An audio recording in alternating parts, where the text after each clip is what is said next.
Bonjour à toutes et tous et bienvenue à la présentation du festival Arte Flamenco, 31e édition du festival Arte Flamenco. Nous sommes évidemment très heureux de vous retrouver, même si c'est encore à distance. Et on salue tous les internautes qui sont sur la page du festival, que ce soit des internautes du public, des artistes, des journalistes, des partenaires. Merci au Théâtre de Gascogne. Nous sommes ici dans une salle de spectacle.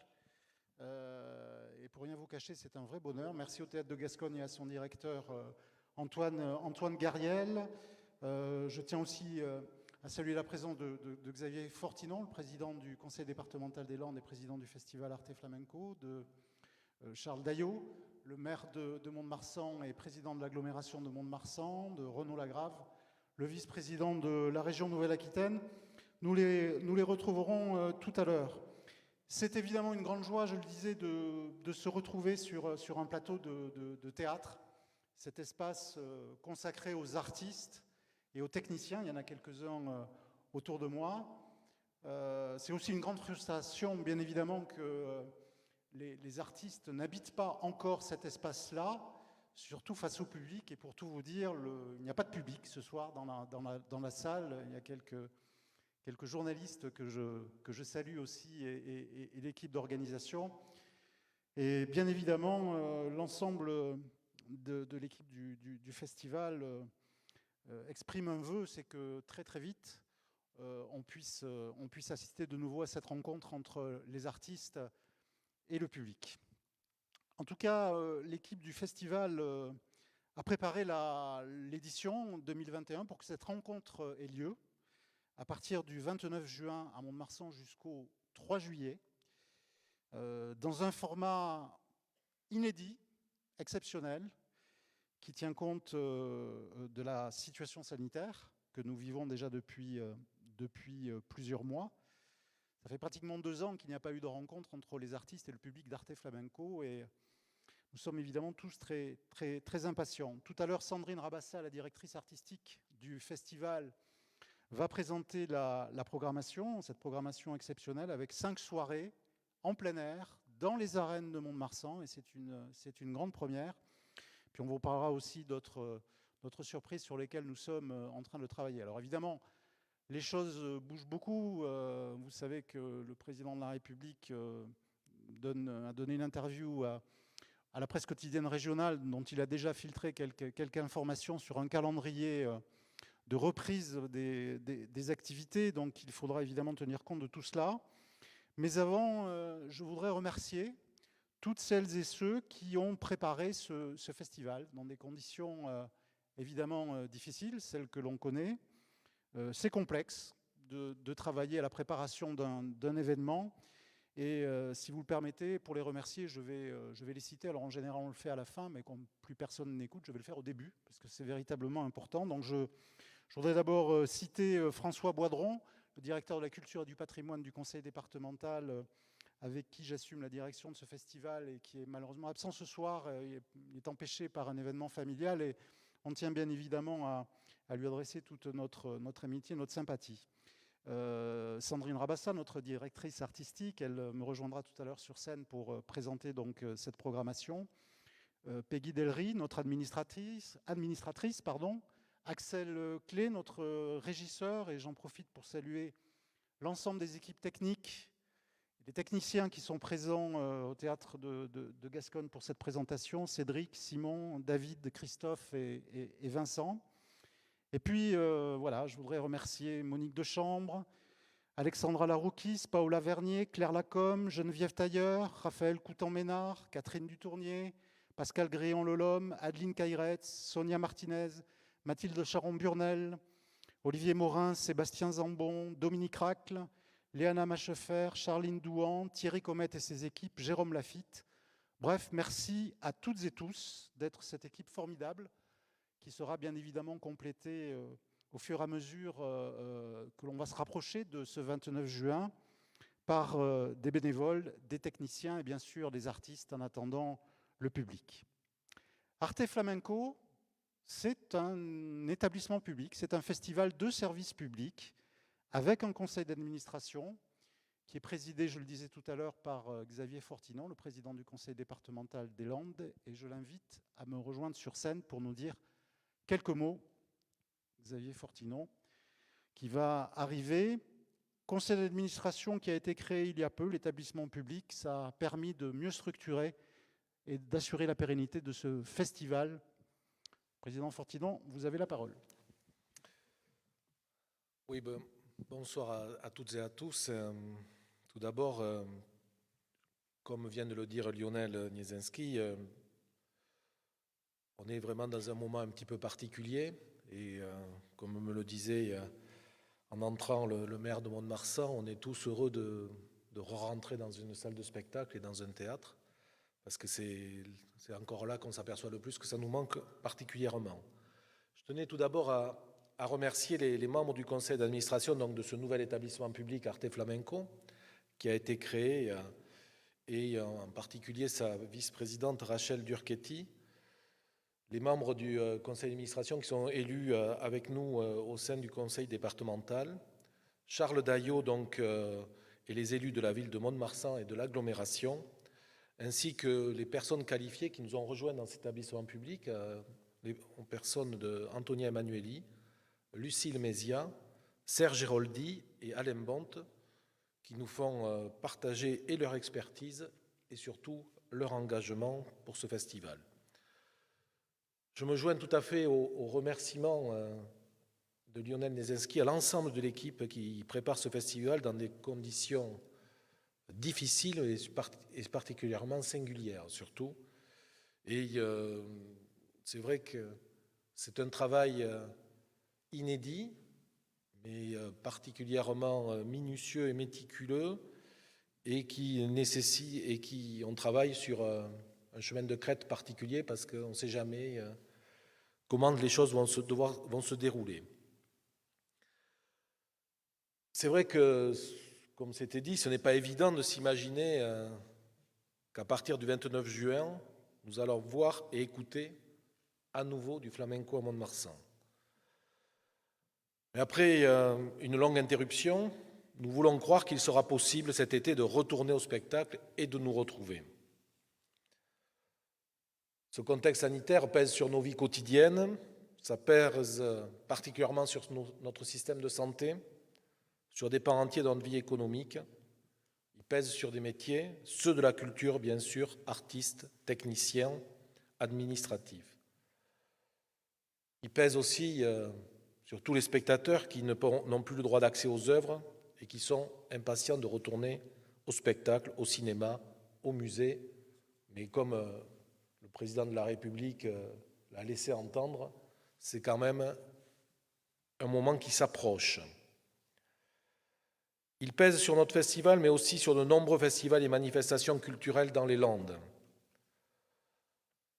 C'est vrai que dans ce département, pour soutenir tous ces acteurs, on a adopté un fonds de solidarité d'1,5 million d'euros sur les années 2020 et 2021, tout en maintenant le reste des subventions habituelles et annuelles. Mais ce dont on a le plus besoin aujourd'hui, le monde culturel, ce dont il a le plus besoin, c'est d'une réouverture concertée, ordonnée et sûre de lieux de spectacle.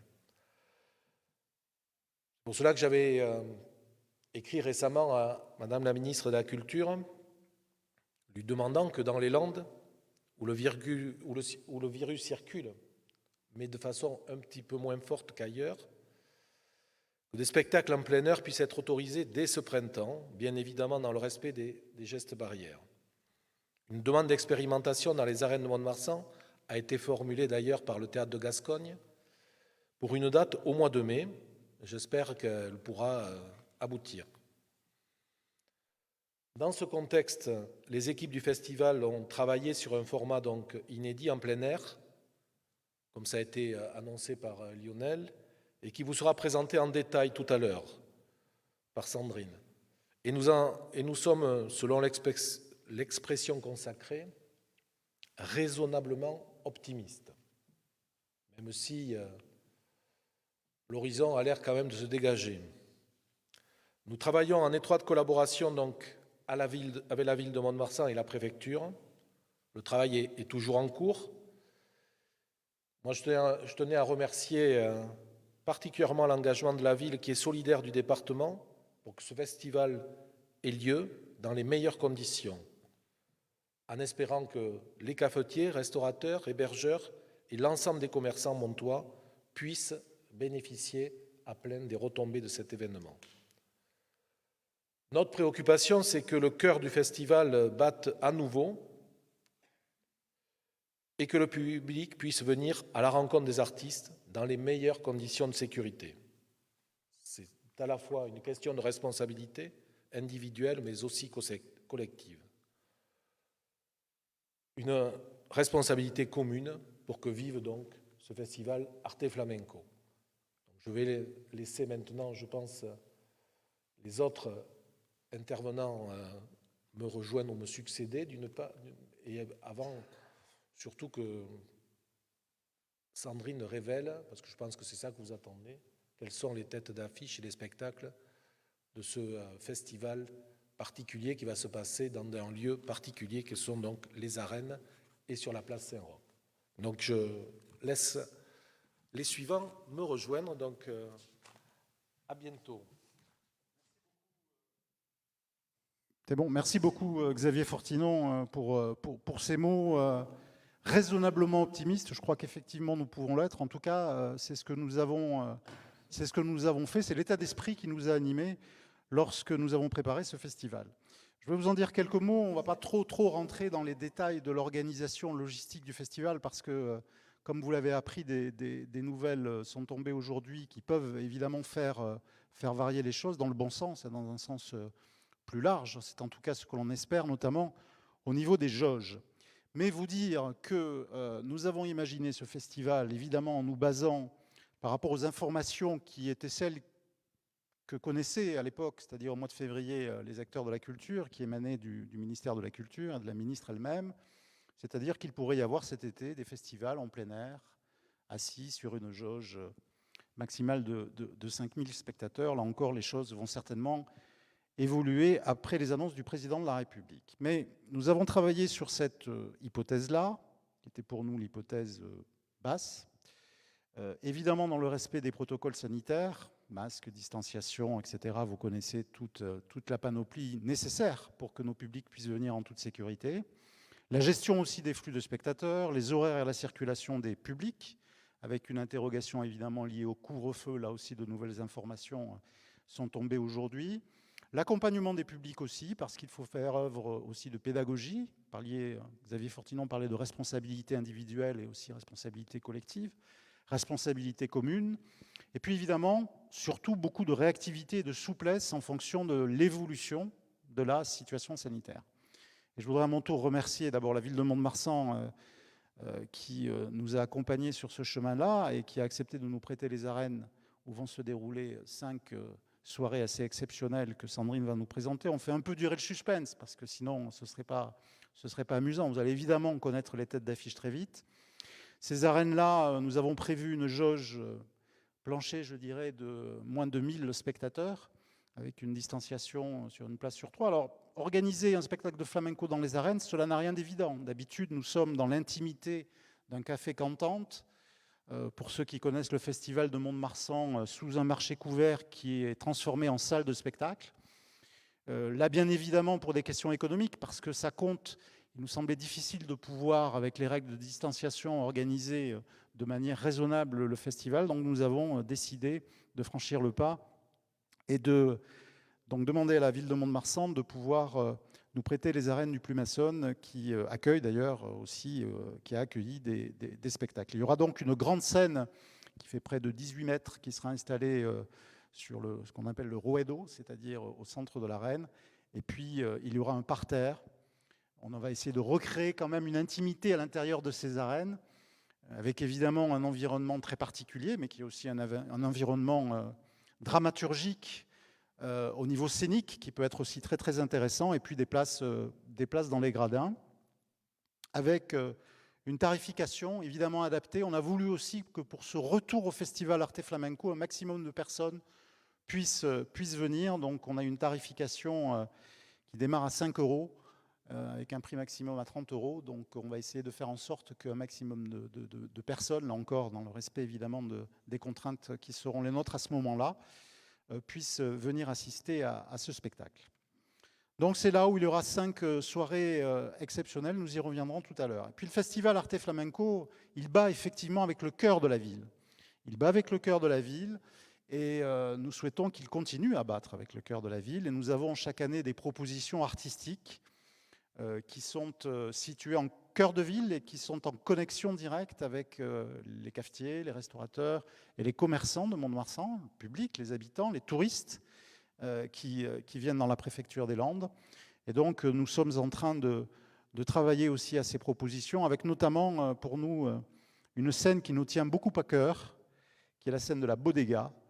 Alors elle nous tient à cœur pour une raison d'abord qui est une raison forte d'engagement artistique, c'est que la scène où se produisent les professionnels français du flamenco.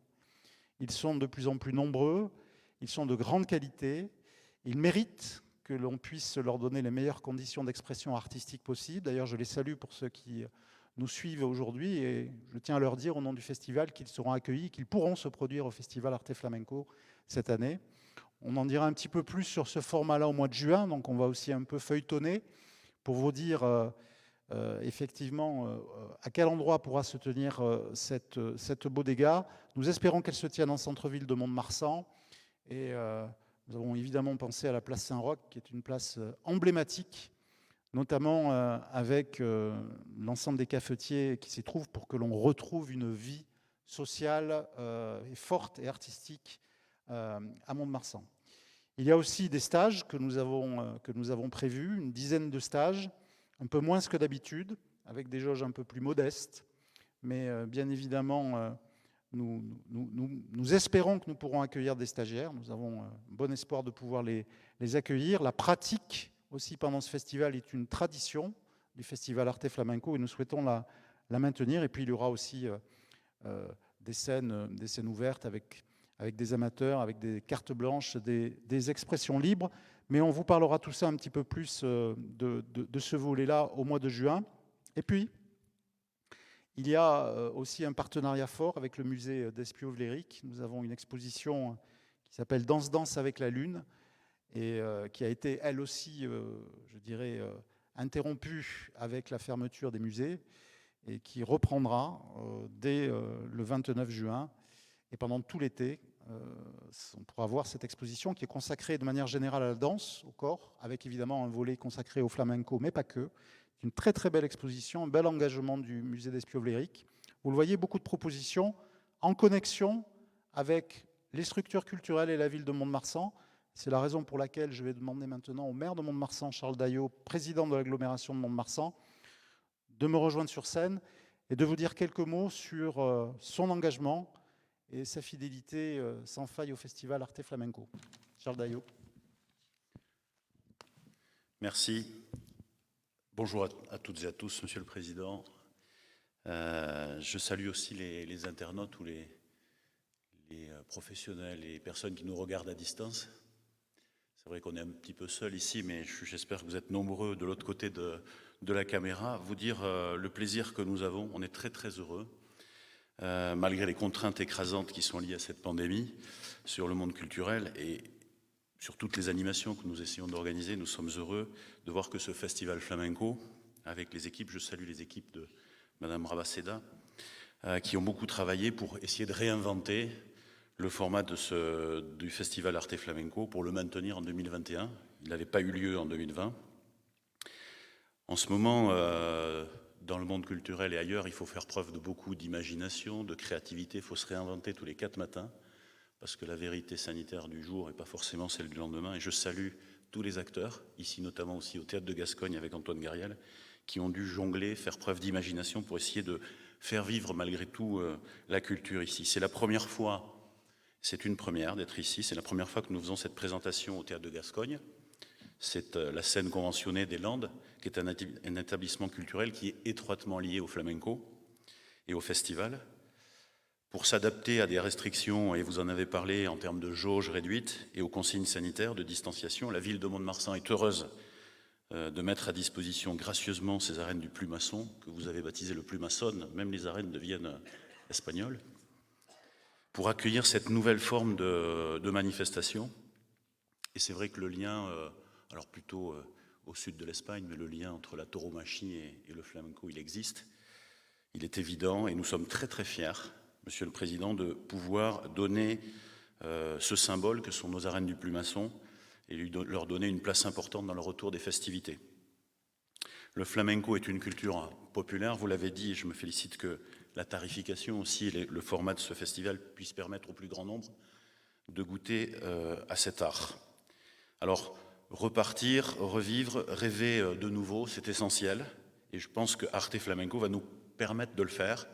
Mont-de-Marsan est une ville de culture, vous le savez, de toutes les cultures, sous toutes les formes, et c'est pourquoi nous sommes très très heureux d'annoncer également la réouverture, et vous l'avez fait, si les conditions le permettent bien évidemment, mais il faut y croire, de l'exposition Danse avec la Lune du 29 juin au 29 août, dans ce musée d'Espiau-Vléric qui nous est très cher, avec cette forêt d'œuvres sorties de nos réserves et qui seront guidées par un maître mot. Dans le flamenco, il y a le canté, il y a la guitare, mais là c'est sur la thématique de la danse. Donc très très heureux de pouvoir aussi associer le musée à cette manifestation. Je dirais enfin que les temps sont durs avec cet épisode pandémique. Le flamenco, ça chante parfois la tristesse, la souffrance, mais c'est aussi la joie et l'amour. Et c'est un signe d'espoir que de pouvoir relancer cette manifestation pour cette année 2021. Je sais que les acteurs de la culture restent mobilisés, vous en avez parlé, combatifs, nous les soutenons, pour que le spectacle vivant renaisse, c'est essentiel. Et au-delà de cela, pour que la vie festive reprenne son cours. Je pense aussi aux commerçants, aux cafetiers, aux professionnels, aux associations qui nous regardent et qui attendent ces moments avec impatience. Dans une ville comme la nôtre, où ce domaine est très important, la ville, l'agglomération, Mont-de-Marsan agglomération, l'Office du tourisme, du commerce et de l'artisanat et le Théâtre de Gascogne sont à vos côtés, sont aux côtés d'Arte Flamenco et appuient pour que ces manifestations, aussi festives qu'essentielles, puissent se tenir dès cet été sur notre territoire. Alors nous y croyons fortement, très fortement, un optimisme raisonnable, mais nous y croyons, pour que fin juin, la capitale des Landes devienne, durant quelques jours, la capitale du flamenco.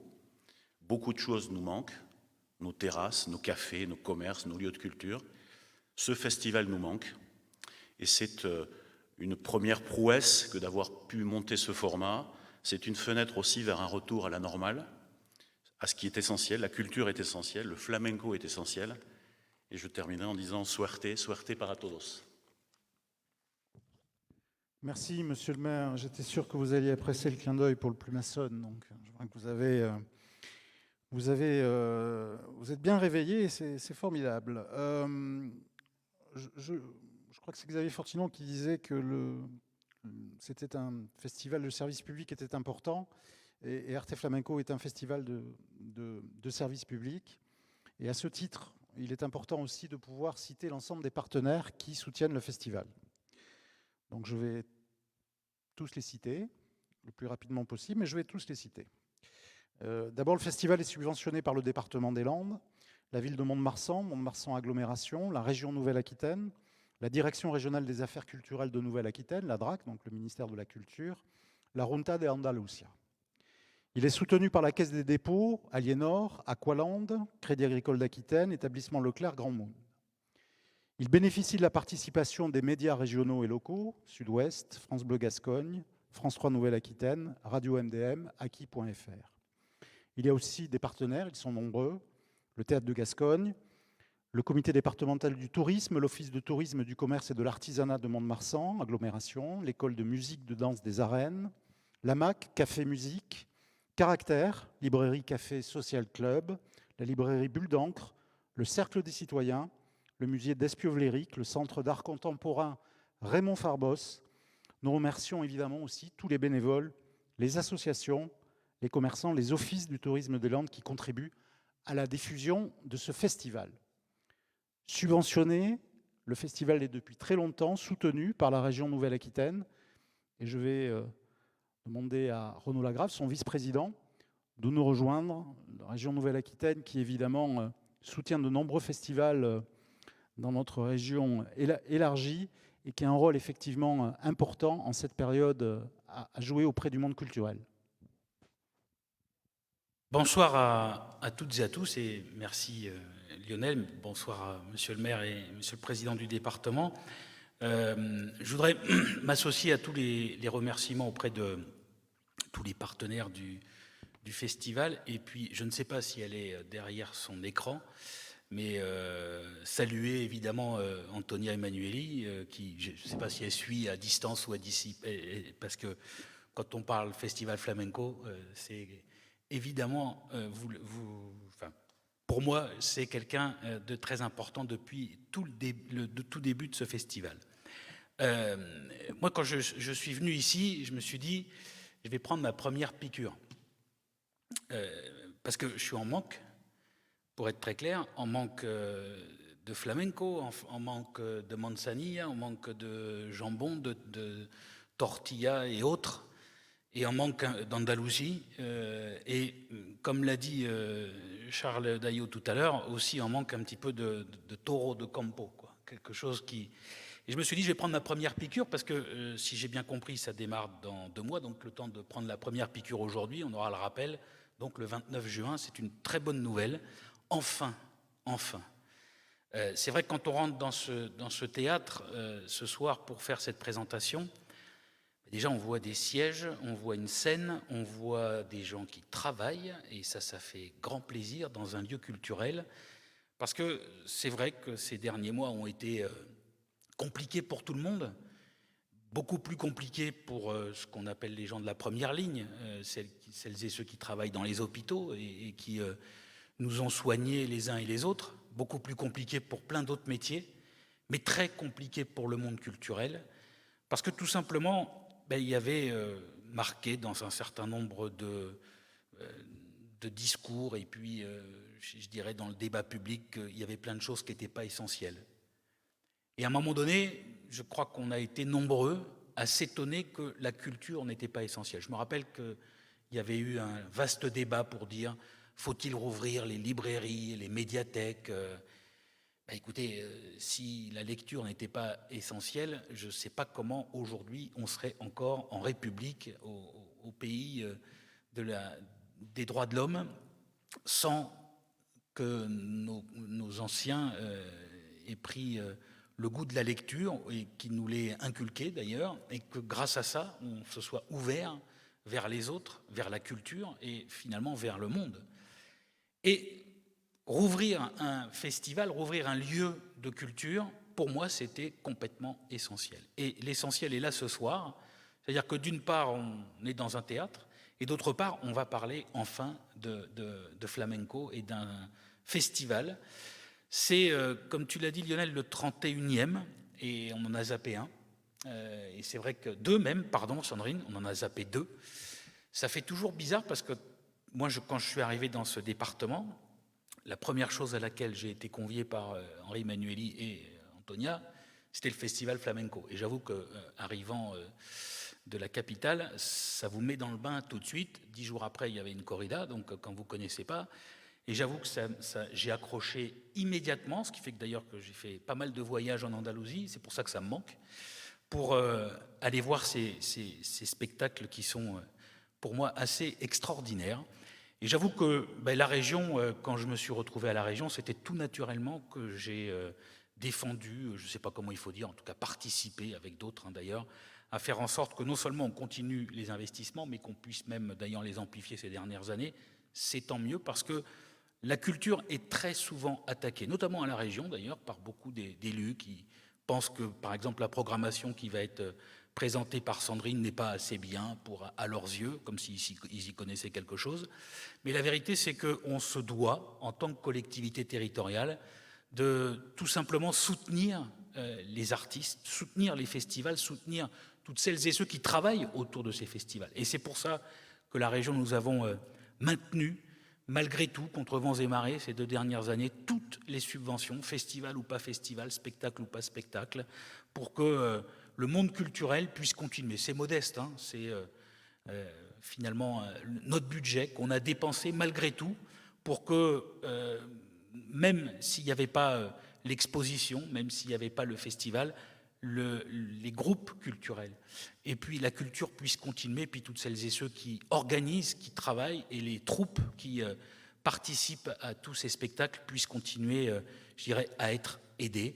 Malgré tout, je sais que ce sera très compliqué pour reprendre, je dirais, une vie normale dans la culture, mais j'ose espérer tout simplement que, modestement, on aura apporté notre pierre à l'édifice pour que ça puisse continuer pour l'avenir, et bien évidemment très impatient qu'on puisse enfin revoir du flamenco dans les arènes, parce que je signale juste pour l'histoire qu'il y a eu une corrida flamenca à Mont-de-Marsan il y a quelques années, je parle de ça pour les plus anciens, qui avait été un moment extraordinaire, non seulement de tauromachie, mais de musique dans les arènes.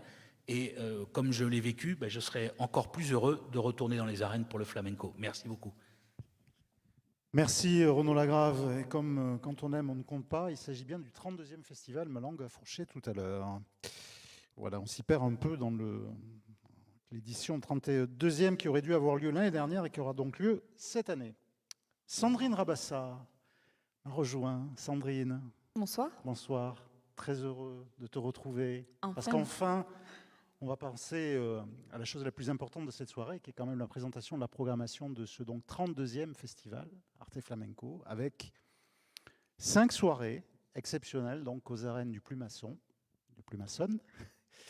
Et on va commencer le mardi 29 juin avec une danseuse, une chorégraphe qui aurait dû venir normalement cet hiver ici au théâtre de Gascogne, sur la scène du théâtre de Gascogne. Qui nous regarde en direct oui, en ce moment même, absolument. Parce qu'elle est connectée. Et donc on la salue. Et voilà, c'est Rafaela Carrasco.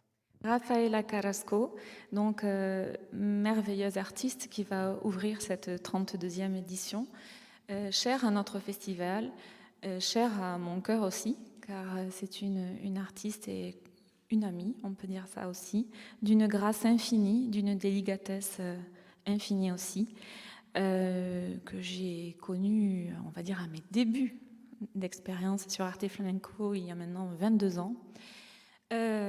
Merveilleuse, qui va ouvrir avec le spectacle Ariadna, donc à Hilo del Mito, la reprise d'une tragédie grecque. Donc elle sera seule sur scène accompagnée de 10 magnifiques danseurs.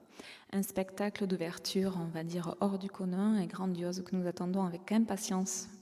Et puis on va regarder juste un petit extrait vidéo du spectacle.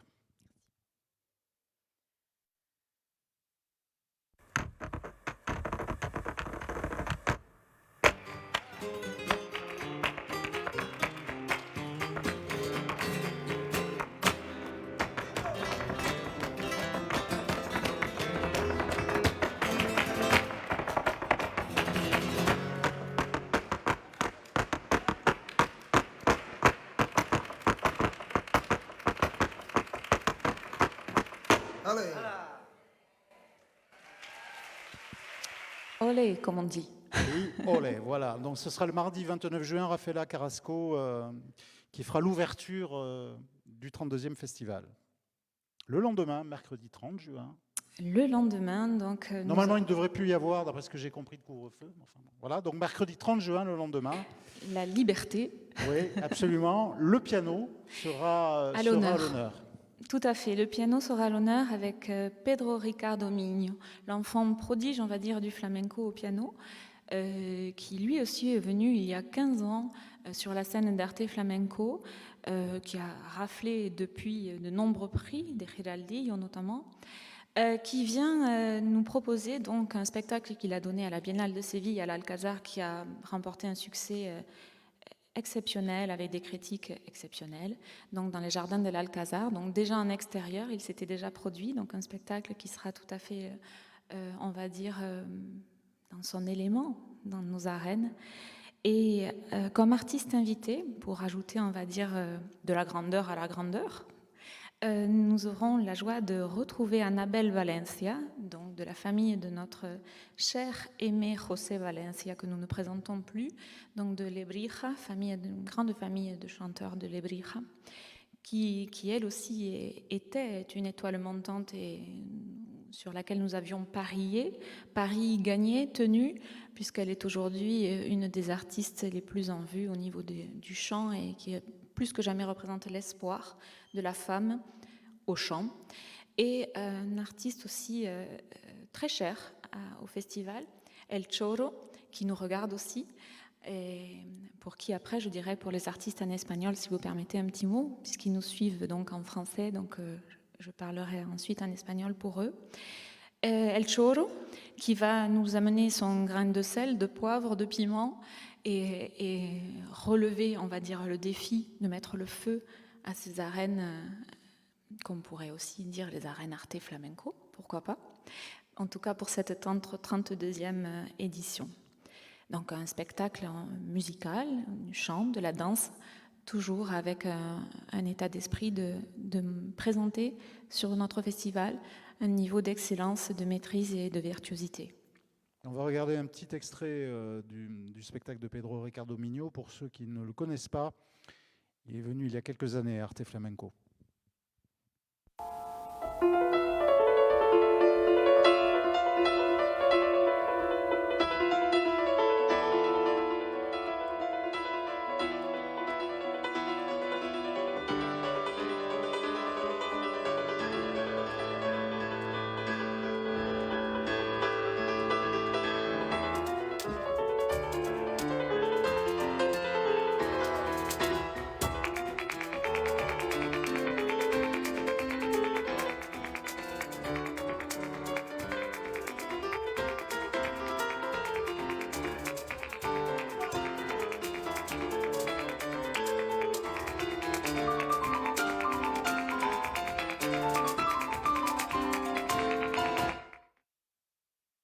Pedro Ricardo Miño, ce sera le mercredi 30 juin aux arènes. Quelques mots en espagnol pour nos amis artistes, Sandrine. Avec joie. Pues unas pequeñas palabras para vosotros, artistas de España que nos están mirando ahora mismo en directo con la página de Facebook. Un saludo, un abrazo muy fuerte y que sepáis que estaremos siempre a vuestro lado para dar la oportunidad de trabajar en las mejores condiciones en estos tiempos tan complicados.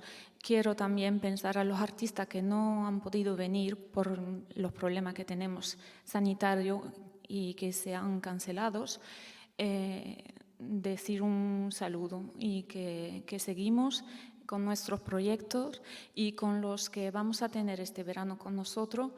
Os deseo de verdad de disfrutar de vuestra presencia aquí porque nosotros ya estamos súper contentos, ilusionados de saber que vamos a poder vivir cosas muy fuertes con vosotros. Y para terminar quiero decir que ya es una palabra, me parece importante hoy más que nunca, mucha salud, mucha libertad, que eso nadie nos las puede quitar. Gracias, un abrazo. Voilà, Sandrine vient évidemment envoyer un bonjour amical et chaleureux à l'ensemble des artistes, leur dire qu'ils seront accueillis dans les meilleures conditions possibles pour le retour d'Arte Flamenco. Elle a eu aussi un mot très gentil pour ceux, malheureusement, qui n'ont pas pu venir, qui ont été déprogrammés et qui ne seront pas là sur cette édition-là, mais que l'on retrouvera dans d'autres rendez-vous d'Arte Flamenco. Voilà. Et puis elle a évidemment salué ce que toutes et tous nous allons retrouver très très vite, la liberté, Sandrine. Voilà. Et beaucoup de santé aussi. Et la santé aussi. Alors le jeudi 1er juillet, dans les arènes, les femmes prennent le pouvoir. Elles le gardent. On l'a déjà pris. Voilà, elles vont faire plus que le garder. Oh, d'accord. Non. Donc oui, des femmes à l'honneur et des femmes d'une puissance, on va dire, pour le coup, plus que prouvée. Nous allons avoir le bonheur, la joie, et je parle même d'honneur, puisque c'est une danseuse qui va bientôt être honorée, car elle est plutôt, on va dire, en fin de carrière, parce que même les danseurs prennent leur retraite. Hein. Il n'y a pas que les footballeurs, ou les rugbyman d'ailleurs, dans notre terre de rugby. Et donc c'est notre grande et chère diosa Manuela Carrasco qui nous fera l'honneur de venir, on va dire, illuminée par sa majestuosité, sa grâce, on va dire, hors limite, temporelle et physique d'ailleurs, puisque je ne vous la présente pas, c'est une grande dame de la danse. Nous parlions tout à l'heure, Lionel, des spectacles, notamment celui de Camarón, qui a marqué l'histoire du festival, où certains disent « moi j'y étais » et d'autres nous aurions rêvé d'y être. Eh bien, concernant Manuela Carrasco, je pense que ça serait bien de ne pas regretter de ne pas être venue parce que c'est une dame qui marque l'histoire du flamenco et ce sera, je pense, une opportunité à ne pas louper de la voir en vrai, pas en digital, virtuel, sur scène. Accompagnée de femmes comme grande dame Esperanza Fernandez au cante, sa puissance et sa douceur aussi font d'elle une artiste hors du commun. Elle sera à nouveau sur notre scène. Elle est souvent venue avec Dorantes ou toute seule ou avec sa famille. Et aujourd'hui, c'est pour entourer la grande Manuela que nous allons la retrouver. Avec la Tana également, très très très grande et una fiera, une très très belle chanteuse. Aussi, on va dire, révélée, car elle a fait partie de la troupe de Paco de Lucia. Dès qu'il l'a entendu chanter, la première fois où il a entendu chanter la Tana, qui sera donc une des artistes principales de ce spectacle, il l'a de suite emmenée avec lui en tournée.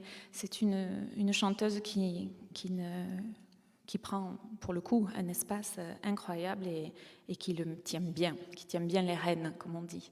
Et Manuela sera entourée de ses deux filles, Samara Carrasco au chant et Manuela fille, qui assurera, on va dire aussi, le soutien à la danse. Donc magnifique soirée en perspective, 100% femmes, 100% gitanes aussi, on peut le dire haut et fort.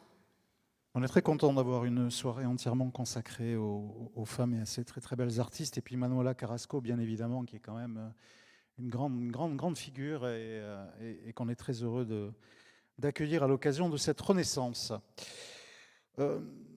Nous aurions dû, en temps normal, accueillir sur ce plateau, devant un public, aujourd'hui, la danseuse et chorégraphe Patricia Guerrero et son équipe. Le festival Arte Flamenco, pour qui la création est évidemment un élément extrêmement important, que ce soit en flamenco ou d'ailleurs dans d'autres pratiques artistiques, nous a conduit à commander une œuvre de création à Patricia Guerrero, dont la première mondiale sera donnée, on peut l'annoncer dès ce soir, sera donnée en juillet 2022 à Mont-de-Marsan, à l'occasion de l'ouverture du 33e festival Arte Flamenco. Et Patricia, donc, étant actuellement en résidence de création, alors je crois qu'elle est venue à Mont-de-Marsan pour la première fois, ça remonte à longtemps, en 2007, je crois que c'était avec Mario Maya qu'elle était venue. Et puis plus récemment, évidemment, avec Cathédrale, qui est un spectacle qui a marqué le public d'Arte Flamenco et puis au-delà. Et depuis quelques mois, donc, elle est entrée en création. Il y avait 2 résidences qui étaient prévues ici au Théâtre de Gascogne. Tout à l'heure, je demanderai à Antoine Gariel de me rejoindre pour nous parler de ce beau partenariat. Malheureusement, c'est tombé en plein confinement. Et donc, elle a fait sa résidence en Espagne. Avant qu'on découvre une petite interview de Patricia et d'un de ses artistes avec qui elle va travailler, Coco Veralel, qui est un grand danseur aussi, je voudrais que vous nous disiez quelques mots, peut-être Sandrine, sur Patricia. Pourquoi avoir confié la prochaine création du festival à Patricia? Alors, pourquoi? Parce que son dernier passage, notamment à Arte Flamenco, est lui aussi rentré dans l'histoire du festival, car ça a été un succès assez incroyable. Une danseuse d'une grande qualité, d'une intelligence incroyable aussi, dans son processus de création, notamment de recherche, qui va explorer, on va dire, principalement d'ailleurs ce sujet de départ, comment on crée, quel est le Big Bang artistique qui fait que on voit après de magnifiques spectacles sur scène. Donc par rapport à justement cette initiative, ce fil conducteur de la naissance de la création et jusqu'à sa concrétisation, Patricia Guerrero me paraissait une artiste clé pour nous faire réfléchir et évoluer. On va l'écouter.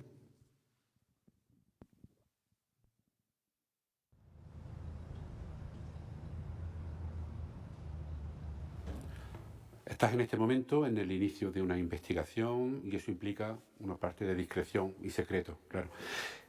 ¿Podrías desvelar sorpresa, compartir alguna pista sobre lo que va a ser tu trabajo, presentar al equipo y darle las palabras si hace falta. Claro que sí. Bueno, pues para este primer encuentro he querido contar con dos personas, bueno, muy especiales. Uno de ellos es Martí Corbera, que es un bailarín que tuve el placer de trabajar o de conocerlo hace años, y sí que el año pasado pues tuvimos un encuentro muy potente en Berlín, y me quería que él estuviera en este proceso conmigo. Y bueno, y otra persona muy especial para mí es Coco Villarreal, que me encontré con él hace también unos 4 años en un curso que hice aquí en Sevilla de danza butó. Y bueno, quería hacer este trabajo desde un poco un proceso de introspección, y sabía que este tipo de trabajo iba a sacar muchas cosas de mí. Y bueno, estamos haciendo unas sesiones maravillosas y con mucha intensidad, mucha fuerza, y están ocurriendo cosas que, bueno, que no quiero desvelar, pero sí que ya se están viendo, pues bueno, posibilidad, procesos, momentos que pueden ocurrir. Me gustaría que Coco un poco contara estos días. Bueno, para hablar de estos días me gustaría hablar justamente de intimidad y vulnerabilidad, que creo que es el tema que se ha estado abriendo. Esta posibilidad de permanecer abierto ante los estímulos externos, permanecer abierto ante el mundo, ante las relaciones, ante los seres humanos, ante todas las circunstancias. Y casi como una flor que está ahí, abierta, dando su aroma, vulnerable y simplemente existiendo. Entonces es lo que hemos estado a grandes rasgos explorando a través de procesos muy íntimos, muy potentes también, y la verdad que con grandes resultados. Yo estoy muy emocionado por lo que hemos visto estos días de Patricia. Puedo decir, tampoco sin desvelar mucho, que empiezo a ver un sincretismo dentro de sus formas ya muy integradas en su danza, muy integradas en su movimiento, y cómo empieza a llenarse de otra energía mucho más profunda, mucho más interna, más orgánica, ¿no? Entonces creo que es en lo que estamos ahora, en esas dos fondo y forma encontrándose y manifestándose de formas impredecibles, como la naturaleza misma, ¿no? Que es completamente impredecible. Entonces es en lo que estamos ahora, y creo que cuando menos estas sesiones han tenido el resultado que hemos estado buscando. Voilà, vous pourrez retrouver l'intégralité de l'interview de Patricia Guerrero sur le site du festival arteflamenco.land.fr. D'autres interviews aussi, avant bien évidemment de découvrir Bout de spectacle. Elle doit venir avec sa compagnie au mois de janvier prochain ici, donc on la recevra avec grand plaisir, et elle fera bien évidemment l'ouverture du 33e festival Arte Flamenco. Alors j'ai à mes côtés Antoine Gariel, le directeur du Théâtre de Gascogne. D'abord merci cher Antoine de nous accueillir ici dans ce théâtre. Effectivement, ça fait vraiment du bien d'être dans un théâtre, même s'il manque encore des artistes et le public, mais ça ne saurait tarder. Alors je voulais savoir, Antoine, qu'est-ce qui t'a engagé à accompagner ce projet, comment tu as voulu, je dirais, être associé à cette création, et quelle importance pour toi ça a de développer aussi des résidences de création pour la scène conventionnée du Théâtre de Gascogne. Bonsoir cher Lionel, mesdames, messieurs, chers amis ici ou en ligne. Tout d'abord, avant de répondre à la question de Lionel, vous dire à quel point toute l'équipe du Théâtre de Gascogne est profondément heureuse ce soir d'accueillir cette annonce de la programmation du festival Arte Flamenco. C'est l'illustration parfaite d'une détermination résolue pour que la culture, malgré les événements qu'on vient de de traverser puissent se relever, puissent repartir. Et on en a un très bel exemple ce soir. Donc merci à tous ceux qui ont œuvré pour ça, les équipes, les intermittents, les artistes, les techniciens, les hommes et les femmes de l'ombre, qui sont restés au travail pendant toutes ces semaines de fermeture, sans public, sans perspective, mais en gardant continuellement cet espoir qui nous a permis d'avancer et qui nous permet, à vous comme à nous, d'être là ce soir et de recommencer à rêver, recommencer à se projeter. Pour revenir à ta question, Lionel, je vais rebondir sur ce qu'a dit Renaud tout à l'heure.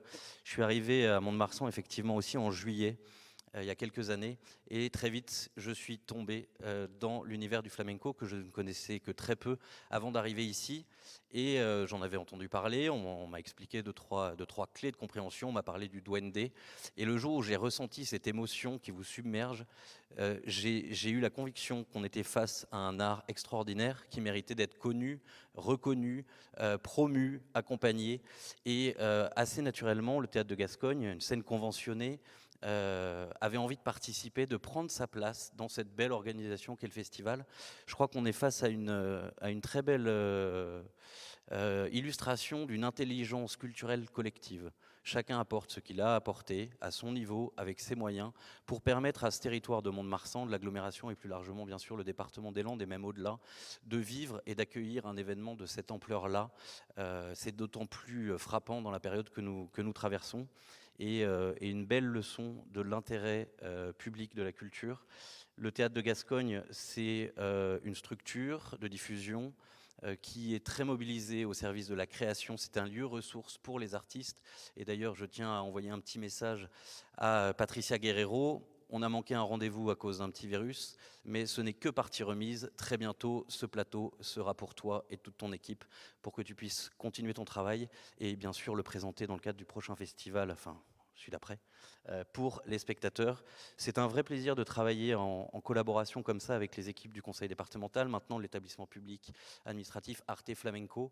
Chacun sur ce territoire se mobilise main dans la main pour que l'art rayonne, l'art parle, l'art prenne toute sa place dans le quotidien de nos habitants, de nos familles, de nos amis et même de visiteurs de plus loin. C'est un réel élément de l'identité de ce département que de s'ouvrir, que d'être résolument ouvert à d'autres cultures, terre d'influence, terre d'accueil. Et c'est une joie profonde que de participer à cette grande entreprise qui a commencé il y a une trentaine d'années et qui perdurera, je l'espère, encore de nombreuses années. C'est ce qu'on espère. Merci beaucoup Antoine pour tes mots. Alors on va continuer avec la programmation. Alors Sandrine, il ne pouvait pas y avoir de festival Arte Flamenco sans une soirée consacrée au chant, au cante jondo. Et là on a vraiment une soirée exceptionnelle. On a une soirée plus qu'exceptionnelle avec deux artistes qui ont d'ailleurs raflé les deux plus gros prix, on va dire, de la Biennale de Séville, un a eu le prix, donc le Giraldillo de la Maestria El Pele, qui nous avait aussi transcendé lors de sa dernière venue, absolument incroyable. Et Pedro El Granaíno, à qui nous avons donné aussi pour sa première, on va dire, opportunité de montrer la grandeur de son art et de son âme aussi, puisque dans le canté, c'est indissociable. C'est j'allais dire même l'ADN du canté, l'expression de l'homme, l'expression de cette parfois sombre et cette intériorité. Et un soir particulier, parce que ce sera donc le 2 juillet. Le 2 juillet, dans le monde du flamenco, c'est une date qui est particulière, c'est la date anniversaire de la mort de Camarón. Donc deux grands, immenses chanteurs. Ce soir-là, dans ce lieu, je pense qu'on a déjà un petit peu, on va dire, la chair de poule et de bons présages et de bonnes ondes. Alors, bien évidemment, deux grands accompagnés d'un grand, évidemment, Farruquito, que l'on surnommait le Petit Prince, mais qui a tellement touché les étoiles qu'on peut dire qu'il est devenu le king du flamenco. Absolument extraordinaire. Donc, soirée avec El Pele, Pedro, Farruquito, que dire de plus ? On attend juste que le duende, la magie arrive, mais en tout cas, on les a bien appelés. Merci Sandrine. Et pour LPL, je voudrais tout particulièrement saluer, je ne sais pas s'il nous suit, mais un Landais qui aime le flamenco, qui n'aime pas d'ailleurs que le flamenco, qui est un grand défenseur de la culture à la télévision et à la radio. Je voudrais saluer Michel Montpontet, voilà, tout particulièrement. Et nous avons des souvenirs communs avec LPL et voilà, ça fait aussi du bien de se souvenir de ces moments-là. C'est ça aussi le festival et le spectacle vivant. Nous arrivons au samedi 3 juillet. Sandrine, déjà, et oui, ça passe vite. C'est la clôture du festival. Et pour la clôture du festival, je vais te laisser présenter le spectacle que nous aurons le bonheur de suivre dans les arènes de Mont-de-Marsan. Oui, une clôture, on va dire juste géniale en prévision. Géniale au sens propre et figuré du terme, parce que nous allons avoir 2 génies sur scène. Génie de la danse, Rocio Molina, génie de la guitare et bien au-delà, un guitariste Raphaël Riqueni qui dépasse, on va dire, les lignes, les cadres, les codes, tant sa capacité de création et de composition sont hors du temps, hors limite. Et nous pouvons clairement dire que c'est aujourd'hui un guitariste, on va dire, clé du monde du flamenco, mais du monde musical en général. Il est une source d'inspiration assez incroyable aussi pour des formes artistiques qui n'ont rien à voir avec le flamenco. C'est un artiste bien évidemment reconnu au-delà des frontières du flamenco. Et les deux ensemble, dans leur plus simple, on va dire, apparat et atout, juste avec leur génie, puisqu'ils seront eux seuls sur scène, pour nous offrir, on va dire, une clôture absolument intime, magique, profonde, comme ils peuvent justement nous appeler à ressentir des émotions hors du commun, parce que le flamenco, c'est aussi ça. C'est l'expression de la vie, des émotions, des hauts, des bas, des joies, des peines. Et qui mieux que ces 2 grands artistes pour nous parler de tout ça? Et on va regarder un court extrait, mais ça va donner un avant-goût de la rencontre entre Raphaël Riqueni et Rocio Molina.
La musique merveilleuse de Raphaël Riqueni. Voilà. Merci beaucoup, Sandrine. Merci à vous. Pour cette présentation. Avant de se quitter, pour mieux se retrouver à partir du 29 juin, auparavant, vous dire que la billetterie pour le spectacle, c'est important, va ouvrir le 12 mai. Voilà. Sur le site arteflamenco.land.fr, vous pourrez retrouver, réserver vos places, retrouver toute la programmation. Parler aussi tout à l'heure de la scène française. On vous redonnera un rendez-vous début juin pour vous parler des spectacles de la Bodega et du reste de la programmation d'Arte Flamenco. Nous allons continuer à travailler avec la ville de Mont-de-Marsan, avec l'ensemble de nos partenaires, avec la préfecture, avec lequel nous travaillons aussi sur les modalités d'organisation de ce festival, de manière à ce que le public puisse être accueilli dans les meilleures conditions possibles, à la fois de sécurité, mais aussi de joie et de liberté, pour reprendre tes propos. Et l'on va terminer cette présentation par dévoiler l'affiche du 32e festival, voilà, qui est signée d'un graphiste qui s'appelle Hippolyte, qui est un affichiste, mais aussi un auteur de reportages dessinés, et qui, il y a de cela quelques années, avait affiché avec un collectif au Centre contemporain Farbos, dans le cadre d'une exposition consacrée au jazz, et qui a donc s'est prêté à dessiner l'affiche de cette 32e édition, qui se déroulera donc du 29 juin au 3 juillet. Merci à l'ensemble des internautes qui ont suivi cette présentation en direct. Nous sommes impatients de vous retrouver toutes et tous. Merci aux quelques personnes qui étaient ici présents, à tous ceux qui soutiennent évidemment le festival. Et on se retrouve très très vite. Bonne soirée.